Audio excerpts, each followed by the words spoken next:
Are you alone? Are you bored? Come join our party. Call Free Party USA at 1-809-474-4400. A little more, a little less. On my own, I didn't get a check.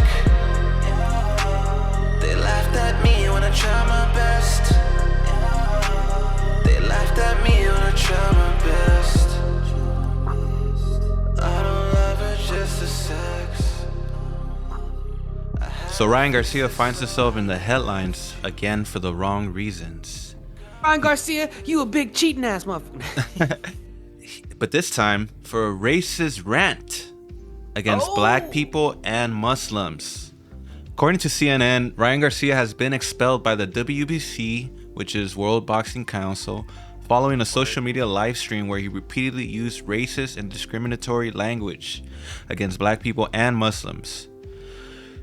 So, once again, we know Ryan Garcia to be the professional boxer, aka Instagram model, TikTok model, and of course he gets love and he gets hate for his antics. Prior to the Devin Haney fight that just took place April 20th, he was, people were borderline thinking this guy was crazy and that he would pull out of the fight. People were screaming that he needs to go to rehab, he needs to get mental evaluation. As a matter of fact, he had a mental evaluation right before the fight just to see if he was even competent to fight, and he passed it, so the fight went on. Of course, when the smoke cleared after he beat Devin Haney and gave him his first loss, he was found to pop dirty with a substance called Ostrine.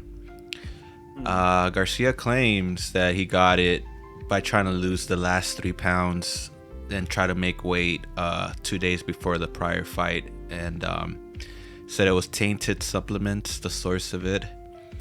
And basically, we know him recently for negative things. I think it's a shame that all of this is just overshadowing his best victory against Devin Haney, the undefeated boxer.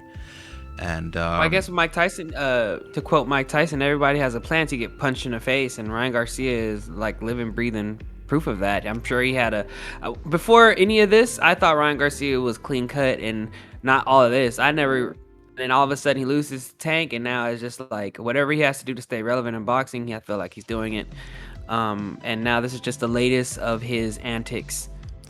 Yeah, so the latest is, if you guys are not familiar with it, he went on a live stream and was with a couple of friends online chopping it up, and he was throwing around N-words and he hard R too. And then I did see a clip because I saw the headlines. This made instant news, right? Like, and everybody. Fast before you go to the clip, also he was, I think the creator he was on Sneako's podcast or his channel, and he was also saying not just racial slurs, but he was also saying I don't know if it's anti-Semitic, because he was talking about Muslims. Yes. And he was talking about the hard R word when it came to kids, and I just thought, like, come on, G, you keep using that. Like last 2-3 months ago you were saying that Hollywood is doing it to kids. Now you're saying it's like, come on, G, like what's your plan here? What's your end game? Yeah. I don't think he has, only if you ask me, but he went on to talk about how if he could bring George Floyd back, he would bring him back. And don't quote me, I don't know exactly what he said, but he would bring him back just to kill him again. Right, he said that. Something like that. And I'm just wondering. It was in response to somebody telling him that he should join the Ku Klux Klan. It was in response to that. Okay. But yeah, that was the response to that, and of course he's just trying to make headlines. But I'm thinking, like, my question is Ryan Garcia racist? That's my question for today, right? And I'm wondering, when I heard him say the whole George Floyd thing, don't want to offend nobody, but that sounds like conservative talking points to me. I think a lot of conservatives, when that happened, were looking at George Floyd as the biggest criminal in the world to justify Eric Chauvин's actions against him, And Absolutely. so I feel that's I'll keep in mind Ryan Garcia is about 26 years old now, and he's a young guy. He also claims to have a lot of trauma, past trauma, by being, SA as a young kid. And so when I heard him say that, I automatically thought of, oh, this is a conservative point of view, a far right point of view that I've heard before. And of course, he is somebody endorsing Trump. So the question stands. I'm gonna ask Brandon: is Ryan Garcia a racist? Um, is Ryan Garcia a racist? Well, if he's a racist, then you're gonna have to say everyone's a racist that behind closed doors says things that are worse, I suppose, or makes those inappropriate jokes they're not telling out loud, or that's not safe for work. So, no, like I said, I think these are antics. These are needle pushers. These are meant for specific type of thinking. Like as soon as you hear the N word come from a different race, especially if it's used in a negative connotation. Oh, I might have butchered that word. Sorry. Bewildered. But anyway, there we go. Okay. No. Bewildered. No, I say you might have butchered. You might have. I definitely butchered. Yeah. I don't know why I said condensation. I don't even know what I'm trying to say there. Yes. It just sounds big. It sounds like a big deal. Let's run with it. Go ahead. Anyway, that's a word you dropped 30 shows in. Trying to sound professional over here. Let me get back to the score.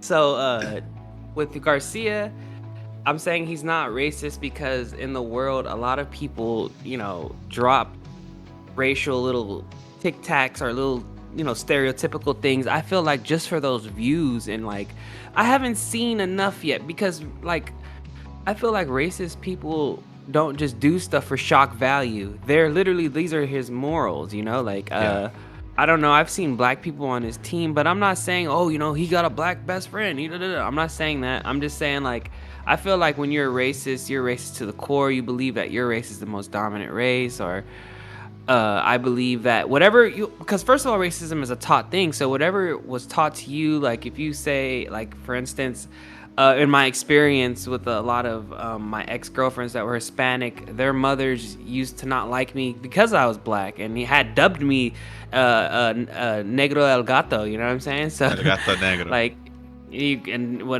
however you want to Uno reverse it. Yeah. For me, that's what I'm saying. I don't think he's a racist. I just think these are antics. If it was somebody else that has more of a history of doing racial or stereotypical or prejudiced things, I would lean towards them being, yes, they're racist because they believe their race is the most dominant race. Yeah, so you're saying that a lot of it has to do with ignorance of it. Just an ignorant guy doesn't understand that it does offend people. It does. Well, now he's got to do the apology tour, and eventually now he's gonna have to go and meet up with a few people that are like, I don't know what you call, like the people in a mosque, what kind of pastors they have, or what kind of fathers or teachers they have in their thing. But you're gonna have to meet up with them and hear the history of Muslims now. Like anyone that disrespects Jewish, Muslim people, even.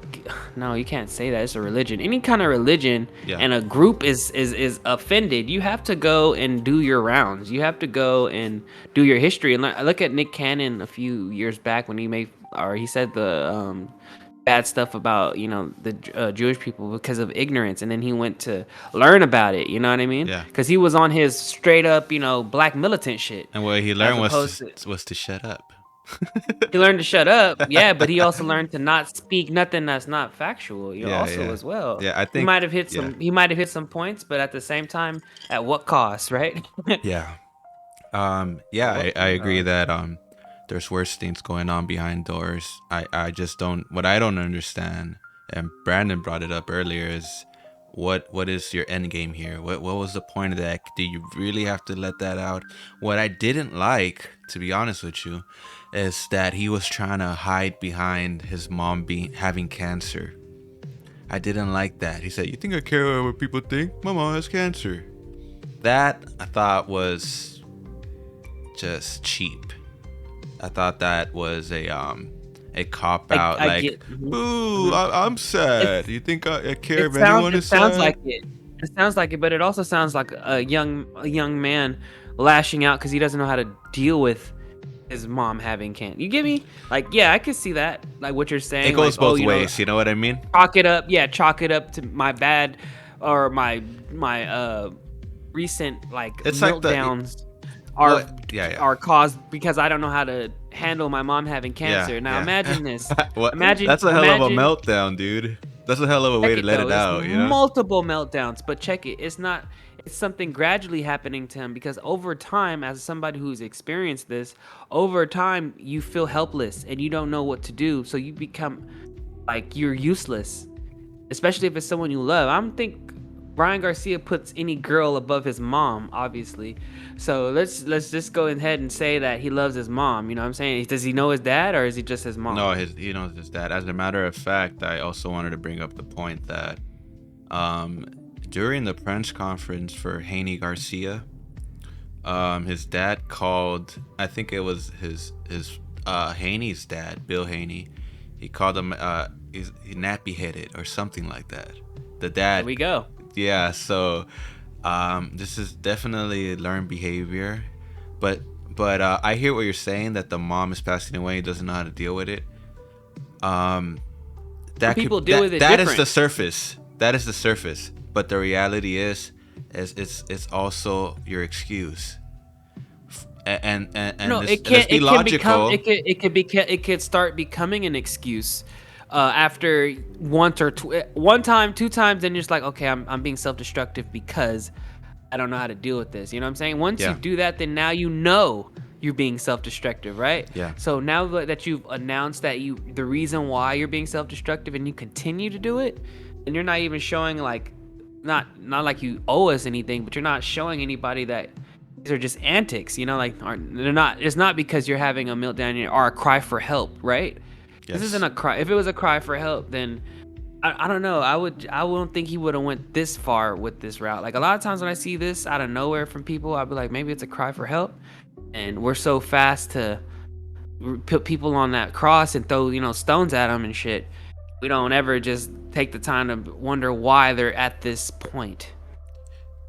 Yeah, well, unfortunately, people don't have the understanding or the patience in this world to actually have patience for Ryan Garcia.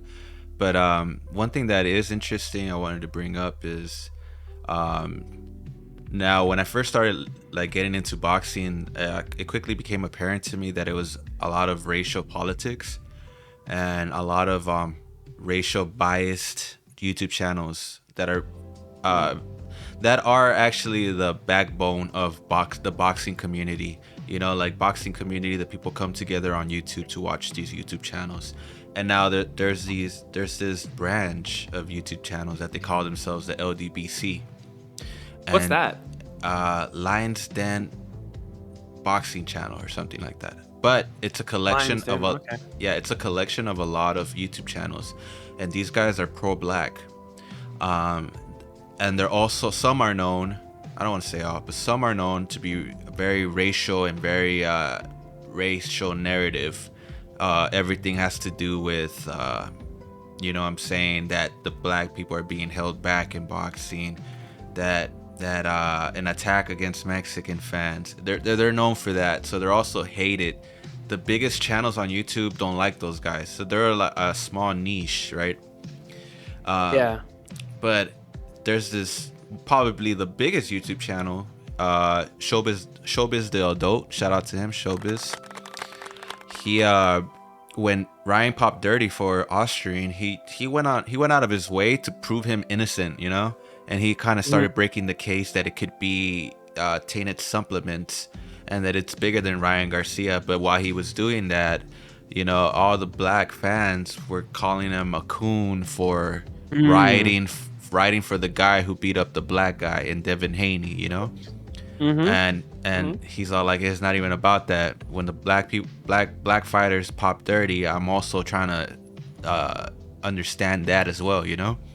it's just boxing. But of course, the crowd is all they see is color. So when this happened, I realized that a lot of people were like, "You see, Ryan Garcia," you know what I'm saying? Like, Ryan Garcia. But what they really wanted was everybody to look at Ryan Garcia, that is also somewhat of an extension of a Mexican fighter, sort of an extension of the Mexican community. So I noticed when this happened that they came for showbiz, right? And then they're like, "What are you gonna say now, huh? You're gonna defend him now, you coon?" You know, like, they're literally calling him stuff, like, and he had to go on live and address all this shit, and he's all like, "No, that doesn't fly. Ryan Garcia, you know, he's gonna hear it from me." He actually got his mom on some type of like FaceTime call or something, and the mom was talking about, you know, she was actually against what Brian has said, and she was saying he needs help. You know, he drinks a lot. I can't control him. He's his own person. Maybe he has early set CTE as well. I'm trying to say, right? Like, but what's crazy is this. It's like, so they came after showbiz, and then I realized, like, people don't care what Ryan Garcia said. They just want people to be outraged. And that's what they care about. They don't care what Ryan Garcia says, because anybody, at least the men out there and people who are logical, it doesn't matter what anyone says. It won't offend you, especially if it has nothing to do with you. But you know what? That's a crazy concept too, because check this out. Play a devil's advocate here. Yes, that's true, right? If it attacks you, or you're feeling some type of way, is because there's something that he's saying that's hitting close to home. Yeah. Now, if you could literally, like, if you don't feel nothing, it's because what he's doing is not hitting close to home. But if you were to say, you know, something more of what you could relate to, you might feel some type of way. Remember back in the day? This is back in your day of recording the police. Or, what are you doing here? You know, like, we're not doing anything. Yeah. Like, you know what I'm saying? My activist days. Your activist days, right? Before YouTube, what are they called? YouTube, I forgot, man. But YouTube auditors. They go to like the like government jobs, and they test people. You know, oh, you can't kick me out. You can't kick me out. Right. The people that film. Yeah. Exactly. So it's like you were doing that a little before that was popular. So. I remember you had your first video and you were doing that, and you were. I remember. I think one of the. What was it? What started our like talks like this was, I believe, it was like a Mexican dad did something, or something happened to the daughter. I forgot, but it was just a story of like. Because it was a Mexican, you know, like a Mexican. Oh, bro, I know what you're talking about, and it's so funny. We're on the same wavelength, bro. Because I was just waiting for you to finish to tell you that. Like, I just did. Can you tell me that one? Okay. So this is okay. So when George Floyd, when the George Floyd incident happened, I had realized in the time of that, I was just very like. I was also very conservative around that time. So when that happened to me, it was like I wanted to see the conservative side of it. It's like, why did he make it so hard? Why is he breaking the law? Why is he this? You know, why is he that? He's like, oh man, he was drugged up. All these points that I heard from conservative people, right? And at that point when that happened to me, it was like I can relate. To me, it's like I can't relate. You know, like I can't relate. It's another black guy I see on the news, right? That was my mindset.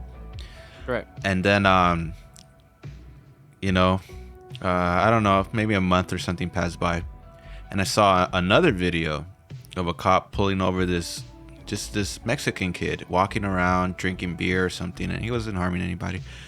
And he pulled them over, and eventually they like wrestled him to the floor for whatever reason, and the kid ended up dying.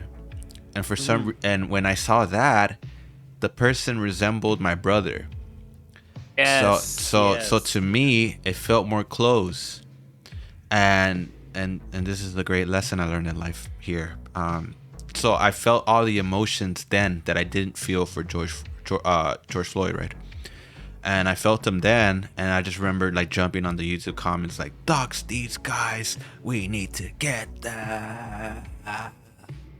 And it's funny because I went to Jesse Lee Peterson's church like that week, because when I did all that, I realized what I was doing, and then I came to a quick revelation of myself, and I realized, so wait a second, you don't care when it happens to George Floyd, but because it happens to somebody that kind of looks like you, that's when you care. You're a hypocrite, and you're not right to care about any. And I realized I cannot care for any or I should, you know what I mean? I gotta care for all, or I can't care for any. You know what I mean? Because why do we care about one thing and why don't we care about another thing? Like you said, some things reach home, that's true, but even then you shouldn't care. Like I realized, like, hey, I don't know why that happened to that guy. Maybe it was wrong, maybe whatever happened, but what do I have? Why am I involved? Why should I carry that? That's their lives. That's for them to figure out. When something happens to me, no one else is carrying it around. So it's like, you know, if something happens to Brandon, no one's gonna carry it around. It's gonna be on him. Absolutely. And I realized, like, I was being a hypocrite because I only cared for things that seemed to be so-called family. I remember I was getting out the freeway once, and I saw this guy walking the freeway, some Hispanic kid, like, and he kind of looked like a little, like if he had mental problems. And something touched me, and I went home right away, and I grabbed a couple of clothes, like I grabbed a shirt and and a jacket or something. And I drove back again, and I pulled up in the middle of the highway, and I went up to him, and I was like, "Hey, you need to get out the freeway, you know?" And I remember like grabbing him and telling him, "Here, put this on." And I gave him all of this, and he just kind of ignored me a little bit. It's like, "What are you doing in the freeway? You gotta get out of here." And I was walking him to the exit, and then I go like, it's kind of cringe saying this, but I go, "Oh, look, we're the same skin color. We need to look out for each other."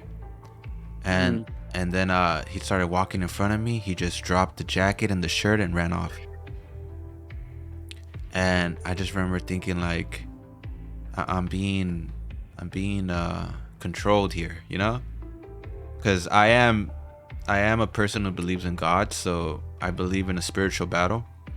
So I these things taught me a lot of things, like, and it's funny because I explained it to Jesse Lee too. I was like, yeah, it's like I didn't care about George Floyd, but now I care, like, and now I want revenge, and now I want this. The devil is tricking me into doing things, you know, like, and that's when I realized, like, yeah, Brandon, to bring it back to Brandon's point, like, yes, certain things reach home, but my advice to those that even whatever is reaching home is to not even let that go any further. If it is reaching you, that should show you that there's something going on with you, because most of the times we do things for the wrong reasons. People felt want like I'm sorry, I didn't mean to cut you off. Go ahead. Real fast, just to touch on that George Floyd thing, real fast. As a matter of fact, what it sparked was, not only was it just like people being tired of seeing that, right? But it also was an excuse to release some of the frustration due to COVID. So you had a mixture of emotions going on at the same time. And then you had your people that were taking advantage of the situation and loitering. But then you had looting. You know, you had what's her name? You had like talking Candace like Owens? little plants. People planning, like loiters all around. Yes. Looting. Looting, I'm saying loitering. Yeah, looting. You have people all around just looting, and it's like, it looks like, oh, they're part. No, but some of them were like not. You know what I mean? Some of it just like, some of them were actually peaceful, but then it's like one, you know, that one little haywire, and then boom, everyone does it because you just seen it. And it's like, it was a thing that at the time it was kind of crazy to see how that was. So I felt like it almost felt like people were starting to pick sides. Like if you weren't with the BLM, then so don't talk to me or don't text me or don't do anything. And people probably lost friendships that they've had for years because they finally figured out that their best friend has different like political views, Yeah. and they never talk Yeah. politics Yeah. ever in their life. Yeah. This is funny because it's also like a follow-up from the Independence Day show we did, and Right. yeah, we're talking about how the families, got into fights and stuff, and you were kind of not. It didn't happen in your family, but it did in mine. Me and my sister, we went at it. My sister is like fully educated through the whole system of school, so she had a liberal bias, and we will go at it. But the reality is we just wasted some prime time together for some BS, like we both fell for the shindig.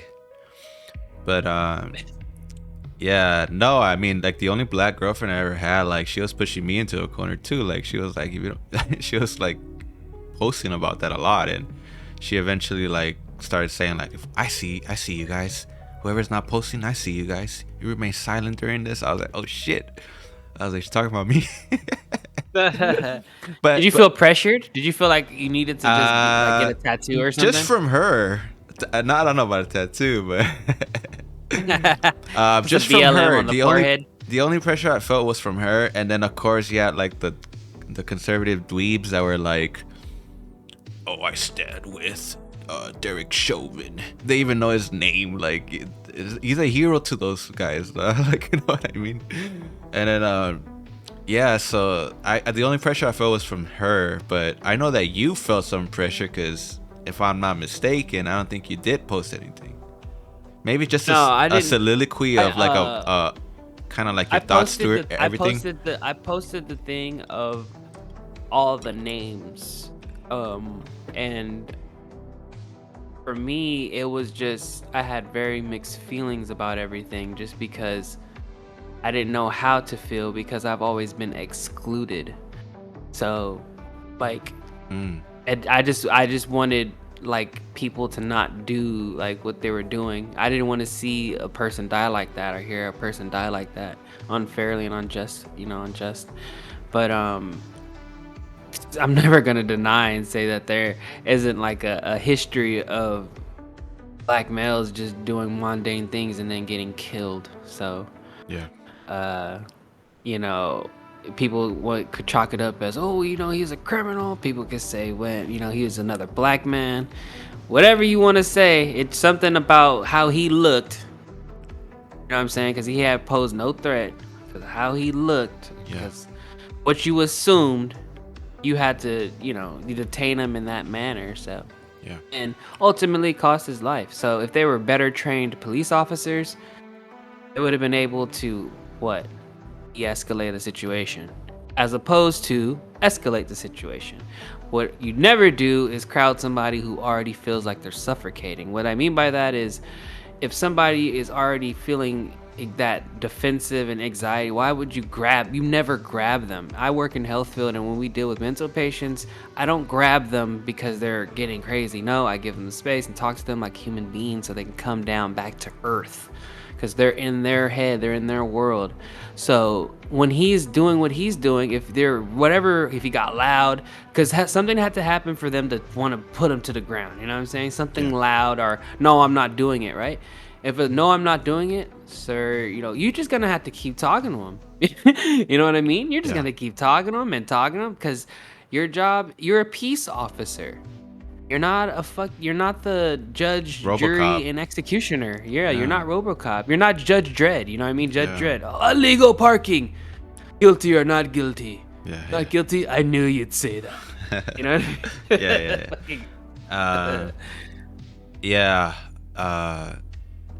I think that from my personal experience, I notice people get uneasy whenever there are black people around.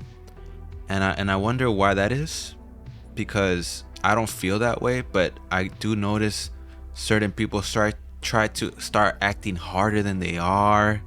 They feel like they gotta puff their chest out, like if they feel threatened, bro. And I can't imagine like what that feels like.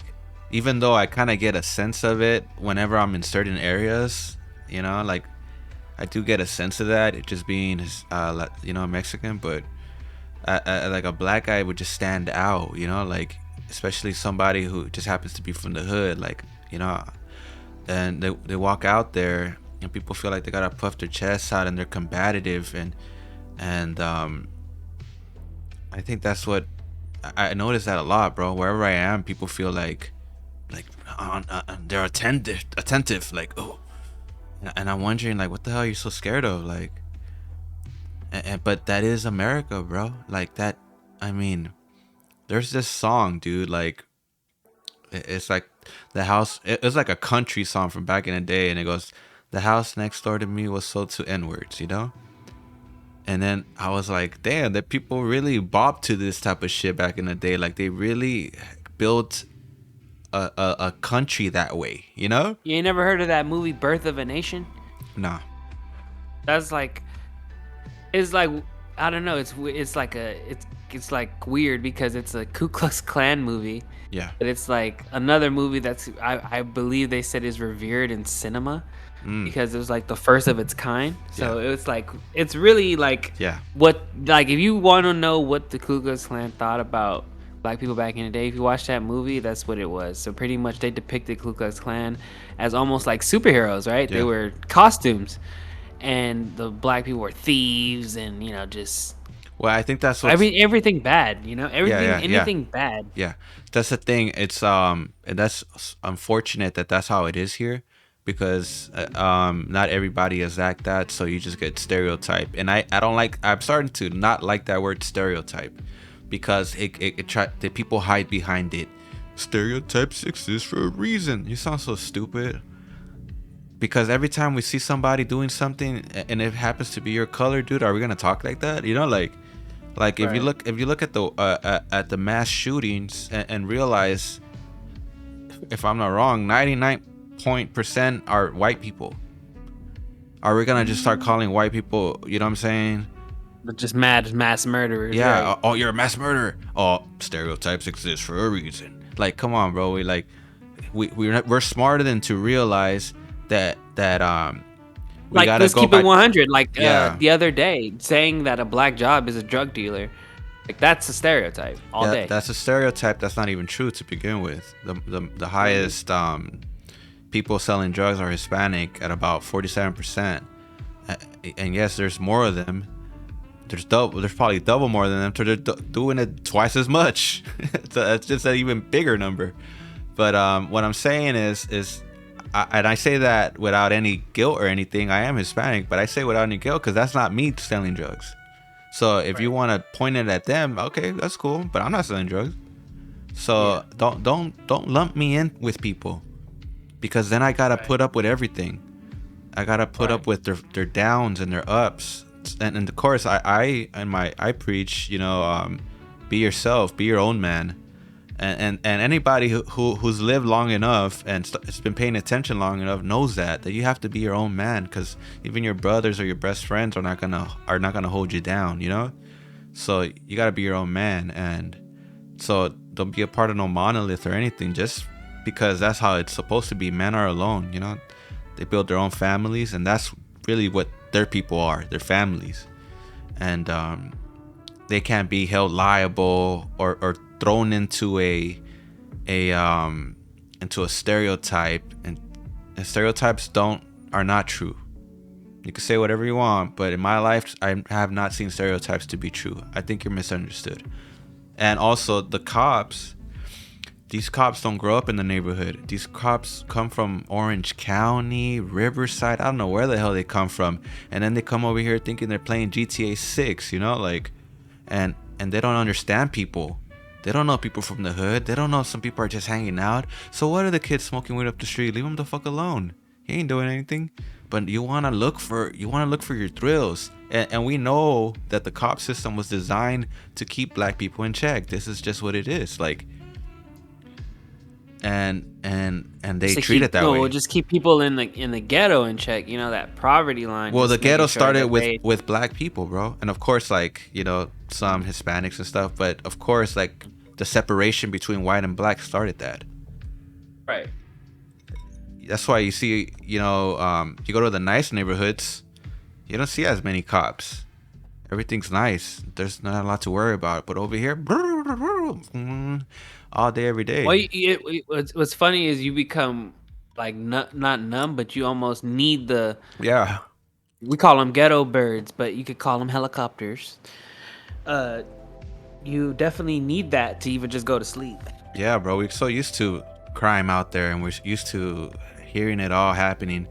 But it's crazy because one thing I did want to bring up too was there's a lot of talk going on lately too. Like, when Ryan Garcia said all that, they're like, a couple of fighters, I think Shakur Stevenson wrote,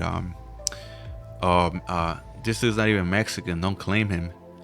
Yeah, I guess he was talking to like Mexican fans. It's like, this dude's not even Mexican, don't claim him after his BS. And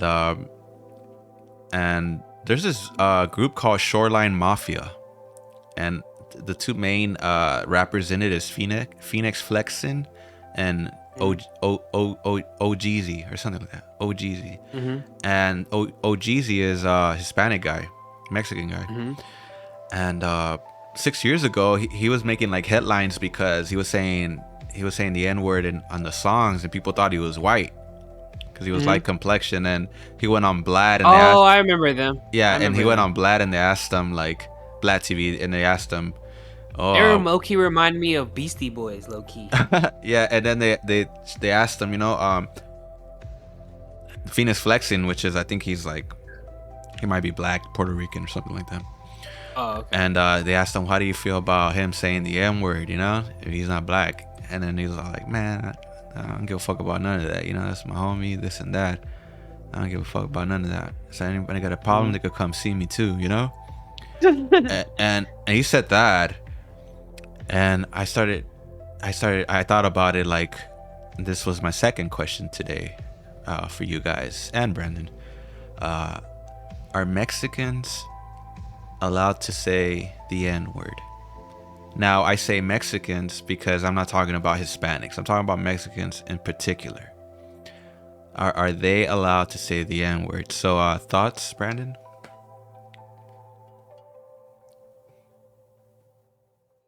A tough one, because you would think that because you're black, you have a saying, or you think you have like the kind of the right to tell who can say and who can't. So here's the thing.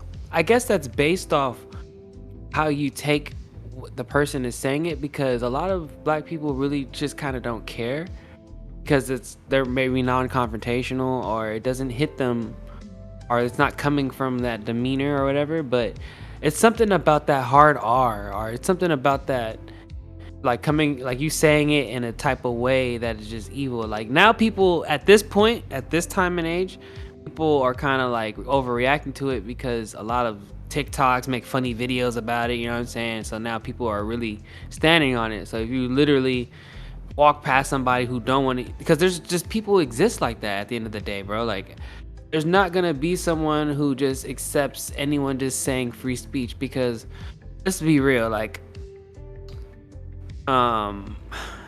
would you be able to just watch some, like, not you, but in general, like, could you just imagine you're like a black person and there's a word that is used universally now that was meant to put you down? Yeah, right. So, like, could you imagine just every race just walking down the street singing their favorite rap song, and like you just hear that, like they just, and then and especially if you're there, like it's like, oh, yeah, look at you, get that approval. So for me, it's like, watch your mouth. Nah. And for me, it's like, Hulk Hogan, we're coming for you. Come for you. See, you just did it right now. You had that wasn't me. Right don't. That wasn't me. Don't cancel me. Your energy. By the way, you were like, go ahead, Brandon, do it. yeah. Don't cancel me. I've never used the word, only when I rap, and not even then, because I don't rap. So my thing is like this, G. This race, I feel like it's I feel like you can't. I wouldn't say it if you are gonna use it in like a negative tone, or even use it at all. You should actually practice not using it at all, which Yeah. is kind of hard because it's been stapled in people's brain due to music and movies. I just did a movie where I dropped it 25 times. I counted it, and I was like, "It's crazy." Like, some of them were like Yeah. 3 back to back. So I was like, "This Yeah, is yeah. insane. This is too many times I'm using this word." I got a But lot of points on this, but they're funny points. So I want to bring them up before I lose them. But I think that the N word is a phenomenon. You know, like it's strange. Like you said, it started as an insult, and then I guess the black community picked it up and they started using it as maybe an insult at first too, and then it just became more and more of a endearment thing, you know. But it's such a phenomenon because you're right, all the music has it, everywhere we look it's being said, and it's funny because what are the white people supposed to do at the concert, you know, like, or just Hispanics in general too that don't even use that word, like now there's this like mental blockage because it's like your ancestors made you Yeah. your ancestors tainted you from using the word. So now Yes. it's like, that's what I'm saying. That has to be if that's how you feel. If you don't have this I don't care mentality, I'm gonna say it, then you got to deal with the consequences of Yeah. it. And what's Because funny they're is just- yeah. No, what's also funny is like we talked about this before, and like it's the Hispanic guy that before a fight, you know what I'm saying? It's like, what's up? Nah, What's I up? don't What's up? You know, understand like, that. and It feels like, yeah, it feels like as soon as like these guys that it's like recent that like these Gen Z guys, like it's kind of Yes, crazy. yes. Like they, as soon as they're about to fight, they turn into like a 25-year-old black dude. Like, what's up, my nigga? What's up, my nigga? Go ahead, my nigga. Do something, my nigga. Like, what? What's up? What's up? What's up? You're just talking like No, mathematics. He either turned into a black guy or he turned the opponent into a black guy, because he might be talking to another Right. Hispanic guy. You know what I'm saying? That's He hyped definitely himself up. Honestly, bro, my take on this is like, I don't like. I think about Jeezy, and he raps, and it comes out of him just like he who grew up that way. You know, you could just tell that the guy grew up that way. an environmental thing. People say that too, but I'll never forget this. Real fast to cut you off. Yeah, go I ahead. was in high school and I was on the balcony, no, second floor. And I was right in front of a teacher's room. It's very I didn't know he was pro-black till he did what he did. But he was a black teacher. But maybe he's not pro-black. Maybe he was just, he just does not like the word. You know what I'm saying? And that at the time, I'm all like, "Sheesh, what's this guy's pro?" You know. But now as a 30 or mid 30-year-old person, I'm like, I could see why like that would be annoying, like, or that would be offensive after, like you're just because you keep brandishing the word and making it okay. You know what I mean? Yeah. Like at one point it was okay as a strategic move, but now it's at one point where everyone's using it universally, and it's just like It's like a filler. like that. I don't know if you ever heard that. Like I think it's like an Indian song. He's like, "Na na na na na na na na, I'm a black nigga." You know? Yeah. What is? I don't know if that's an Indian word, but it's like They got the what pass. I don't know who has the pass because I'm not the pass giver. You feel me? Like You don't hold the keys. I don't hold the keys, bro. Like Does Buddha have a say in not- this? $15 plus interest. No, hell no. Nah, he just wants Buddha 15 definitely bucks. doesn't. That's all he wants. That's all that. My take on this is basically, to me, it's cringe when Mexicans say it, at least from what I see in person. But like I said, the OGZ was fine. Like I like how he raps. It kind of has his own style. It sounds cool. And I didn't think anything much of it. But there are a lot of talking about like Indians. Nab, before he kind of blew up, he used to use the N-word on his songs, and there's some songs out there that still has it. Nav is Canadian Indian, correct? Yes. He's from where? He's from Toronto or Toronto. where's he from? Toronto. Toronto? Navarosh. So he has a different upbringing. He's not, he didn't grow up out here in the States. He didn't grow up like in Milwaukee or Boston, something like that. Yeah. He grew up out in Canada, so whatever he probably hanged out, like his environment, wherever he was at. Yeah.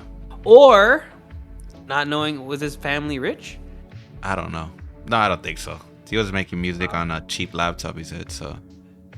Oh, okay. But what I'm saying is, Nab used to say it, but then he said that started to tour, he just didn't feel comfortable using it around, like in the and shows and stuff in the States, and he decided to drop it, and he's not making music like that anymore. Like. Well, that should be the medium. Like that should be the standard for everybody. That if you feel something like that, if you feel like you can't just come out and just say you can't do it, yeah. Don't fucking say it. That's you know what it reminds me of too? It's like the white guy that comes around and goes, "Hey, amigo." It's like that. It's kind of cringe. I mean, that, but we all do that in a way. But that's like, the same cringe I get when I hear a Mexican guy say the N-word, I think that I get the same cringe of like, what are you doing? Trying to fit in, or you trying to like, I don't know. It's just I didn't grow up. My friends never used that word, bro. I grew up in the hood, and we grew up on nothing but like Latino stuff, and we never used that word. It used to be in the rap songs, but we never talked like that. We talked our own language, but you grew up in the barrio. In the Vario. The barrio? Vario slipped. And what I'm saying is, I don't remember anybody having a bad habit of that. That was growing up in the 90s, but like you said, the Gen Zs, they're so susceptible to that word, so they gravitate like flies to light, and that's the wrap on that. You know what I mean? I think, like you said, you're not the guy that gives the pass or takes it away. So that's not my call. Like if that's what I am a fan of is, you're gonna have to pay the piper, because to finish that story with the teacher, I said nigga or something, and I start laughing with my Filipino and Hispanic friend right there, and he came out the thing guns blazing. Who's the nigga? You the nigga? Oh. And exactly right. He told you that? Yeah, you were and cooning. At the time, you feel me, shucking and jiving, yeah, and Andy. So it's like, you're like, I'm gonna make my friends laugh by defamation, defamation, flamingo, by flamingo. But I think we both agree, bro, when it comes to the whole thing. I don't think Ryan is a racist guy. I think he's just kind of stupid and young, and doesn't understand his platform and the power of his voice. And I'm not judging him. I just think he made a slip up by even broadcasting that. If you want to talk to your brother like that, do so, because we all do. Like, I mean, I want to say I do specifically, but the majority does. The man is already experiencing boredom now that he knows that he's banned from boxing. Matter of fact, I have an interesting topic for you on that. Now that, because I'm assuming you're a boxing fan, so I'm assuming Ryan Garcia is on your top 10 list of modern day boxers that you like. No, because you probably have a top 10 or a top 5, I'm sure. But have a top 10, but he's not in it. He's not okay, but you recognize his. He's a talent. Yeah, he's a talent. And you would say you're a fan of him? I'm a fan. Okay, so now that he's banned, there has been a countless amount of athletes that have been banned, have done something outside of their respected sport, that have either are musician doing something outside of their respected talent. We'll just say that. Do so, our actor, right? And they'll do something, and now their whole character is tarnished. How do you feel about, like, let's say for instance, I know for you, this is not gonna deter you from watching like a top 10 Ryan Garcia knockouts, or like a top 10 best defense, like it's not gonna stop you from watching it. Yeah. But are there any banned actors, musicians, controversial people that you still listen to, or still might watch, or still might talk about in a light like it didn't do anything. Because some people are oblivious because of their fandom, but a lot of people have a confliction because they were fans of. I'll bring, for instance, I've quoted on a lot of these episodes that I'm a wrestling fan, and the biggest one would be Chris Benoit. Now, for a casual wrestling fan, this might sound like some very nerdy stuff, but at the end of the day, I'm a wrestling fan. Chris Benoit was one of the greatest technical wrestlers in wrestling, and after he did what he did, murdering his whole family and killing himself, that tarnished ever just even talking about him. You couldn't watch a match of him without thinking about what he did. And now that we fast forward to now, they're barely talking about him and like maybe mentioning him sometimes, you know? They literally erase you from history like you weren't born or you never did anything. Yes. So what do you feel about that? Do you think that is the right proper punishment for, obviously Chris Benoit is extreme, you know what I mean? Like how everyone feels about murdering kids is, I'll never say, well, you got to feel like about that for murdering everyone, because it hits home harder for everyone when it comes to kids, you know what I mean? Yes. It's just a hard thing. Yes. But it's like in general, how do you feel about this whole notion of like them being banned and just pretty much vanish out of the existence of the spotlight, and you have to dig deep to find out what's going on with them, you know? Yes, like the Kevin Spacey's and the what's his name, the squinty-eyed fucking guy, James Franco, and fucking squinty eyes. Yeah. And fucking what's his name? Even Ryan Garcia right now. Ryan Garcia is already showing you that this is what he's gonna be doing while he's banned. So yeah. How do you feel about that? Well, all of our favorite artists throughout our lifetime have been convicted of serious crimes. I can't help but think about Mike Tyson and his rape charge, and I can't help but think about even Tupac went to prison for a couple years for alleged rape, right? And so I can't help but think about those guys, and I love them still. I don't love what they did. Like Brandon says, I don't love the fact Chris Benoit did what he did. But I'm, like I said in the beginning, I do believe in God. So to me, I can never judge that person because I don't know what was happening. Well, at least in the case of Chris Benoit, we're all aware that he was on steroids and it was stopping his heart. It was giving him palpitations, or he was just not feeling well anymore, and he's losing his mind. So to me, it's tragic, but I like to separate the artist from the art. Just the way I've lived my whole life is, you know what I mean? I think about the people who passed away, and I don't hold that against them. Even Canelo had a not so serious thing, but he had cheating allegations. They found clenbuterol in the system, but he went out of his way to prove his innocence. But of course, people are not gonna let that go, and they're just gonna know him for that. That's the 50-50 of the world. You're gonna have those that are gonna get over it and move on, and the ones that are gonna hold it to you to your dying day. I think even Chris Benoit, there wasn't one of his sons or something like that. He had a son. Yeah, he has an older son that is still alive, and he's trying to be a wrestler, or no, not trying to be a wrestler. I think he's like an indie wrestler. I don't know if WWE will ever give him a shot just because of his name in general, or what type of publicity it would bring them, you know. So at the end of the day, it's like, it's tough. A lot of these people, like there's a lot of cases like this, Junior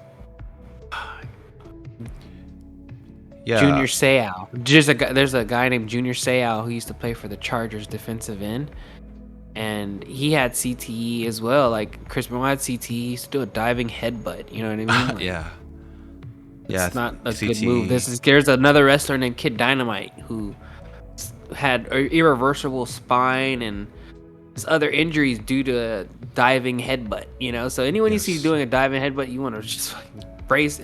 I would recommend no one do a diving headbutt. As you can see, it could lead to that. A lot of people have had concussions off that. You know, like, it's insane. But like, at the end of the day, it's like there's been a lot of cases of the CTI just turn these people into mass murderers because they're already fucking beast, you know. Yeah. So you just like Aaron Hernandez. Yeah, man.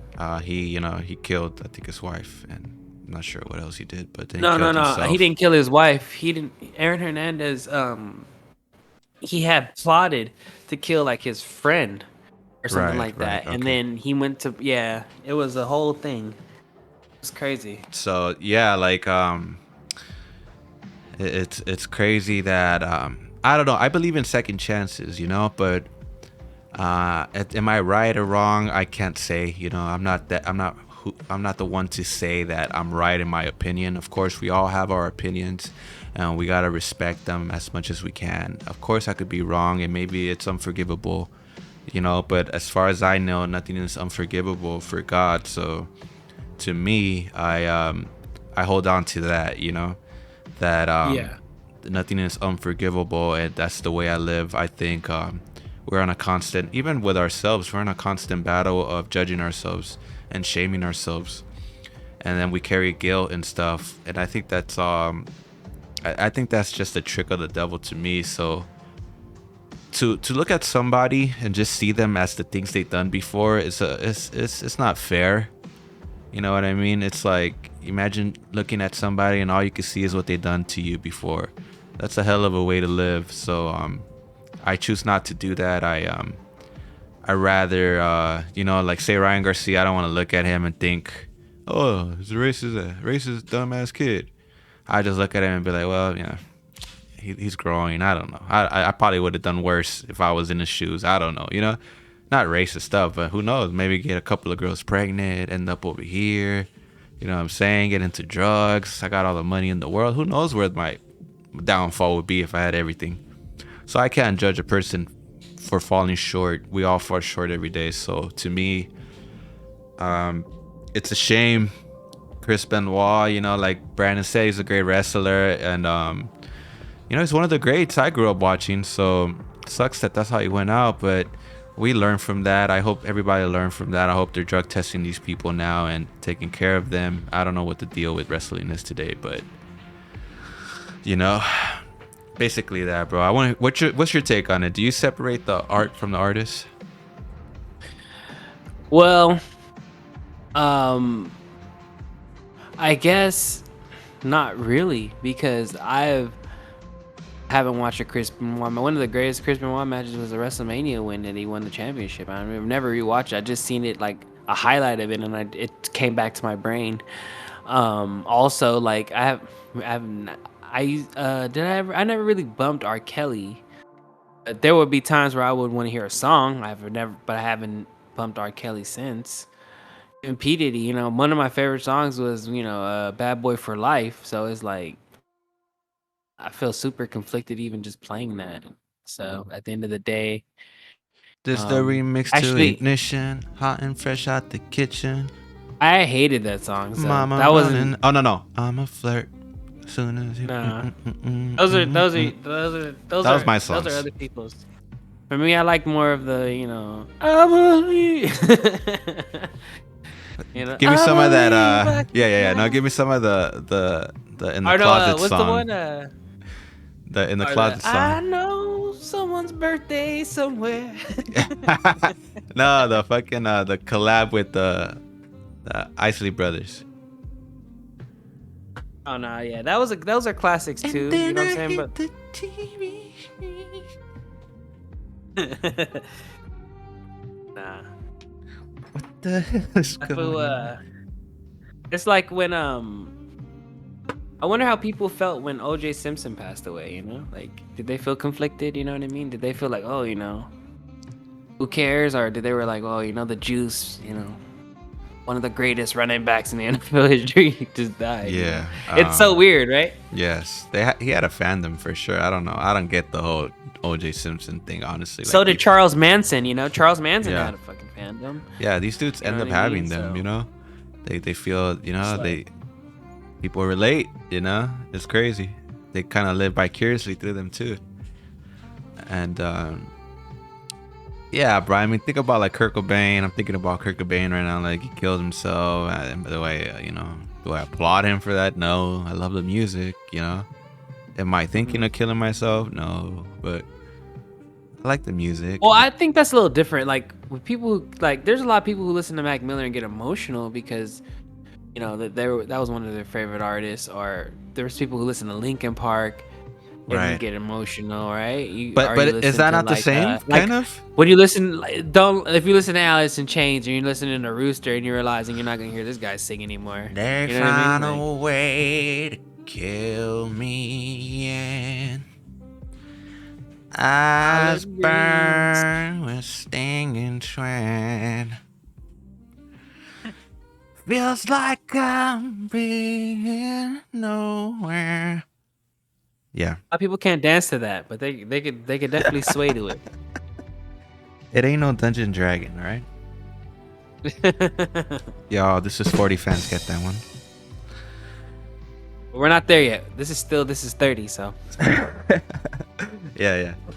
I think that's. I mean, yes, they did that to themselves, but it's still something to say about that as well.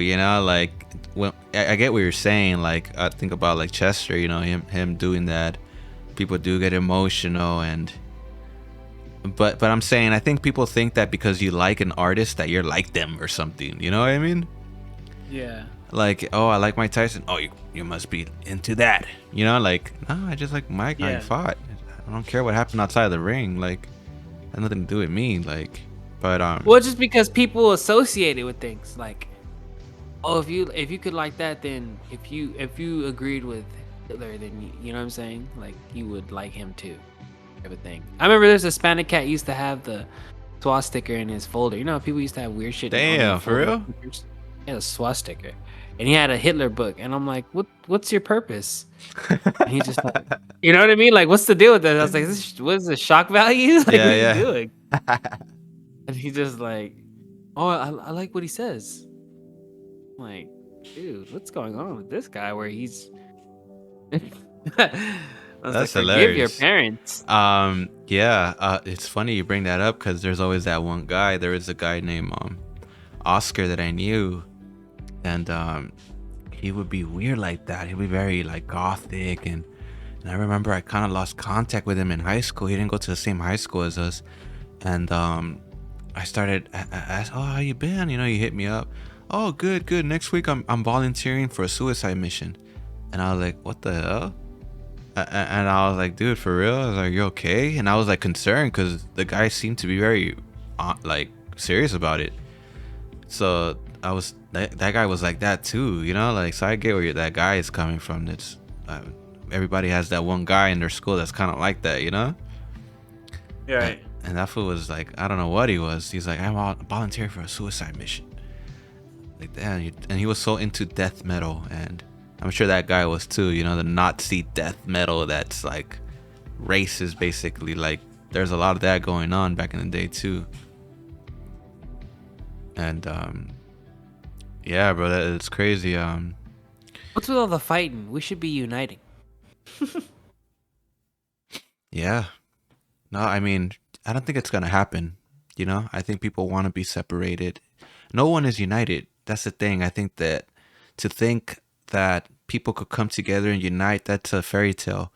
The reason it's a fairy tale is because that's just not the way it works. Everybody's on a different tip. Like, I was working earlier today, and I had this lady in the car, and she was cool, bro. Like, she came in, we were talking. She was telling me she was from New York, and we just chopped it up all nicely, and then I even got the courage to tell her at the very end, like, oh, you smell really nice, by the way. That's something I don't do. But we just chopped it up so good, and she did happen to smell nice, and I just saw that it was a time for a good compliment. I was like, "Oh, you smell great, by the way." She was like, "Oh, thank you." I was like, "Yeah," and she could tell you she was kind of flattered. Older lady, but I just felt like it. And after that, I picked up this other girl. She's like, "My fucking car broke down. The motherfucker didn't know how to fix it." Bah!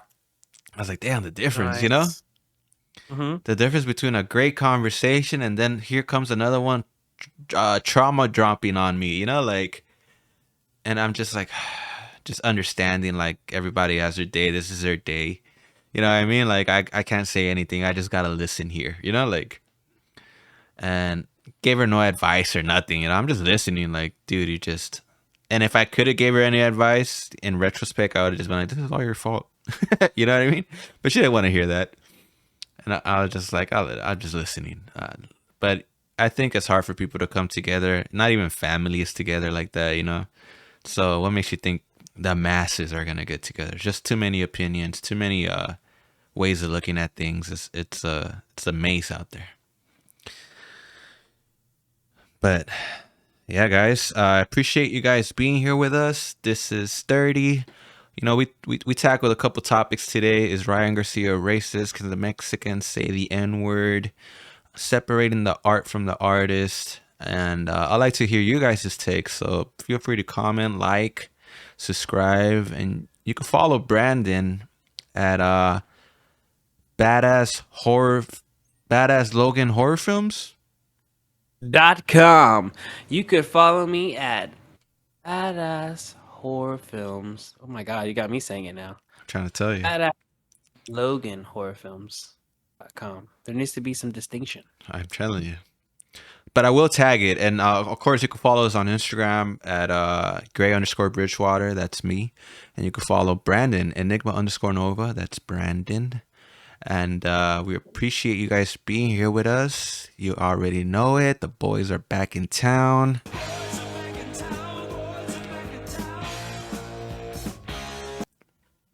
Boy, back in town. And we still owe $15. I don't think we're going to pay up just yet. $15. Not yet. Plus interest.